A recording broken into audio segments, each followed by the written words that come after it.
दोस्तों Airtel users के लिए एयरटेल ने कमाल कर दिया है। दरअसल उन्होंने एडोबी एक्सप्रेस प्रीमियम का सब्सक्रिप्शन देना शुरू कर दिया है, वो भी पूरे 1 साल के लिए, जिसकी एक्चुअली में वर्थ होती है 4,000 रुपये। अगर आप अलग से सब्सक्रिप्शन लेने जाओगे इसका तो 4,000 रुपये लग जाएंगे आपके 1 साल के लिए, जो कि ये फ्री में दे रहे हैं ऐसे ही अपने कस्टमर्स के लिए, चाहे आप उनके प्रीपेड कस्टमर हो, पोस्टपेड कस्टमर हो, या ब्रॉडबैंड कस्टमर हो, वाईफाई कस्टमर हो, DTH कस्टमर हो, वो भैया सभी को दे रहे हैं। तो आपको एयरटेल की थैंक्स ऐप में जाना है, उनके रिवॉर्ड सेक्शन के अंदर या फिर होम पेज पे ही आपको दिख जाएगा क्लेम करने के लिए एडोबी एक्सप्रेस प्रीमियम का सब्सक्रिप्शन। अब किसी को नहीं पता हो कि ये क्या है, तो भैया इसके अंदर आप बैकग्राउंड रिमूव कर सकते हो, इमेज जनरेशन कर सकते हो, वन टैप में वीडियो एडिटिंग कर सकते हो, और भी कई सारी चीजें, जैसे कि एडोबी स्टॉक एसेट का भी आपको एक्सेस मिल जाएगा, जो कि 100 GB क्लाउड स्टोरेज के साथ में आता है। दोस्तों पाकिस्तान यूएस के साथ में अपने रिश्ते और भी ज्यादा मजबूत करने की कोशिश कर रहा है, जहां पर पाकिस्तान के फकर फील्ड मार्शल आसिम मुनीर भी वहां पर गए थे, इसी के साथ साथ शहबाज शरीफ भी गए थे। काफी कुछ किया इन्होंने, सोचा बहुत कुछ हो जाएगा। एक डील भी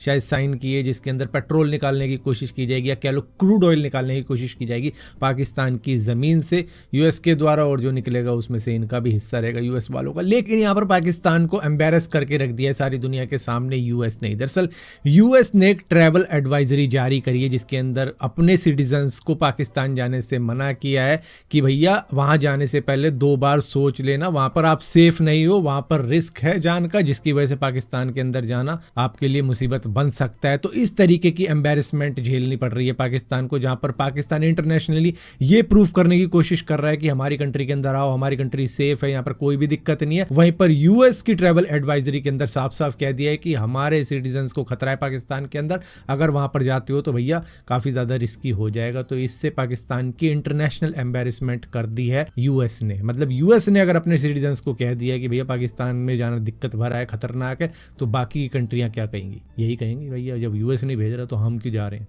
रिस्क है वहां। दोस्तों एलेक्स पीटी, जिनको मिनिएपोलिस शूटिंग के अंदर आइस एजेंट्स ने मार गिराया था क्योंकि प्रोटेस्ट कर रहे थे इमिग्रेशन पॉलिसीज को लेकर, जो कि डोनाल्ड ट्रंप की कुछ को पसंद आ रही है, कुछ को नहीं पसंद आ रही, जिनको पसंद नहीं आ रही वो प्रोटेस्ट भी कर रहे हैं, और ये भी उन्हीं में से एक थे, जहां पर उस दिन आइस एजेंट्स ने इनको ये कह के मार दिया कि इनके पास में गन थी। लेकिन इनकी एक और वीडियो सामने आ रही है जो कि कुछ इस तरीके की है, जो कि 13 जनवरी की है, जिसमें आपको देखने को मिल रहा है काफी ज्यादा एग्रेसिवली बिहेव कर रहे हैं ऑफिसर्स के साथ में, उनकी कार के ऊपर लात भी मार देते हैं जिससे उनकी बैकलाइट भी टूट जाती है। और टूटने के बाद में जब ऑफिसर्स निकलते हैं तो वो सारे के सारे इनको कन्फ्रंट करते हैं और नी डाउन करवा देते हैं, और जब ये वापस उठते हैं तो पता लगता है कि इनके पास में गन है, पीछे लगा रखी है इन्होंने गन, लेकिन तब भी ये पुल आउट नहीं करते हैं अपनी गन, इतना कुछ हो जाने के बावजूद भी। लेकिन मिनिएपोलिस की शूटिंग वाले दिन इनको ये कहा जाता है कि इन्होंने गन पुल आउट कर ली थी, जबकि इनके हाथ में मोबाइल कैमरा था, ना कि गन थी। लेकिन आइस के ऑफिसर्स ने ऐसा दिखाया उस पूरे के पूरे सीन को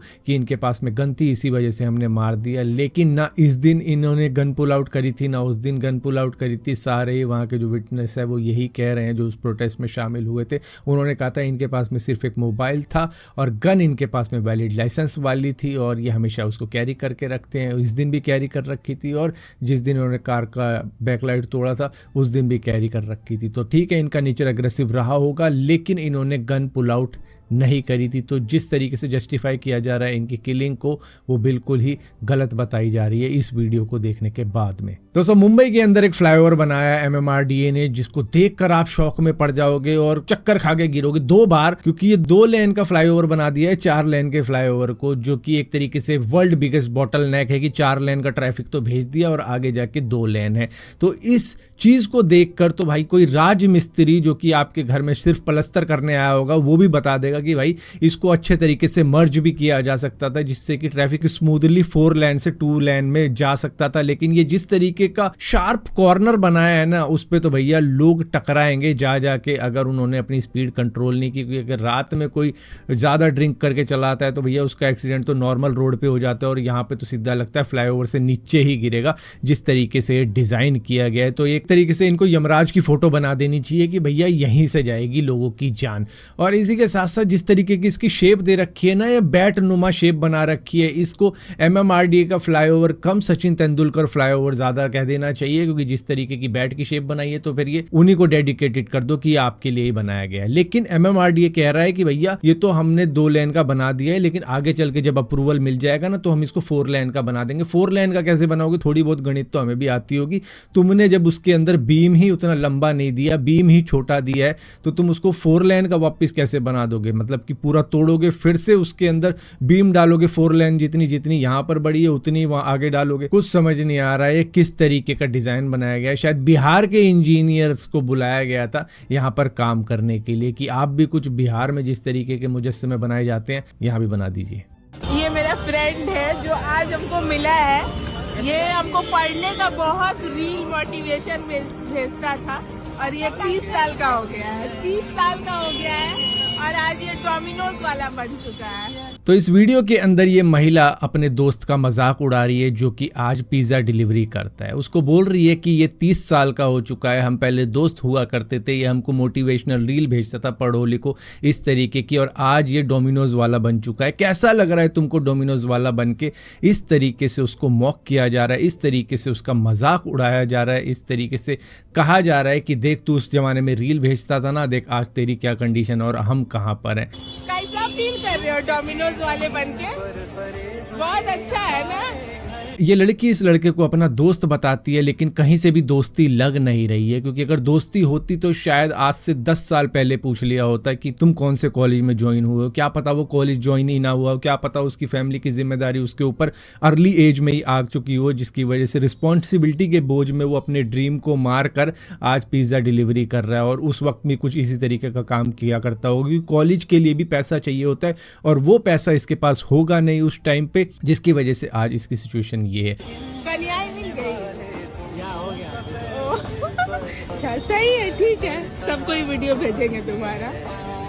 पिज़्ज़ा डिलीवरी करना कोई बुरी बात नहीं है, लेकिन किसी की कंडीशन का मजाक उड़ाना, जो फाइनेंशियल कंडीशन में आज तुम हो उससे कंपैरिजन कर रही हो कि हम कहाँ हैं तू कहाँ है, वो एक्चुअली में गलत है। एक्चुअली में हर जगह पर किसी भी कंट्री के अंदर जो भी अपनी फैमिली को संभालता है उस लड़के का जीवन आसान नहीं होता। उसको सब चीज़ें देखनी पड़ती है, अपने ड्रीम्स, अपनी सेल्फ रिस्पेक्ट और हर चीज़ को देखते हुए वो अपनी फैमिली को शायद सबसे पहली प्रायोरिटी देता है। तभी ये शायद आज अपनी फैमिली की रिस्पॉन्सिबिलिटी संभाल रहा है पिज़्ज़ा डिलीवरी करके। और तुम फेल हो चुकी हो एज ए फ्रेंड, जो तुम बोलती हो अपने आप को फ्रेंड, एज ए ह्यूमन तुम ह्यूमन कहीं से लगती नहीं हो, और एज ए वुमन भी तुम फेल हो चुकी हो, जिस तरीके से तुम मॉक कर रही हो, मजाक उड़ा रही हो। और शायद ये वीडियो कोई देख ले और अच्छी जॉब दे इस बंदे को, ताकि जिस तरीके से मजाक उड़ाया गया है इस लड़की द्वारा, अगर इसकी क्वालिफिकेशन हो तो एटलीस्ट इसके लायक तो जॉब मिल जाए, जिससे कि ये जो मजाक उड़ाया गया है वो तो एटलीस्ट एक मोटिवेशन की तरह मिल जाए इस लड़के को कि चलो आगे कुछ बढ़िया करेंगे। तो गोविंदा की एक वीडियो काफी ज्यादा वायरल हो रही है, जिसके अंदर उनका डाउनफॉल दिखाया जा रहा है। पहले तो खैर स्कूल में डांस करते हुए उनको दिखाया गया था, अब इसी के साथ साथ एक और वीडियो वायरल हो रही है जिसके अंदर वो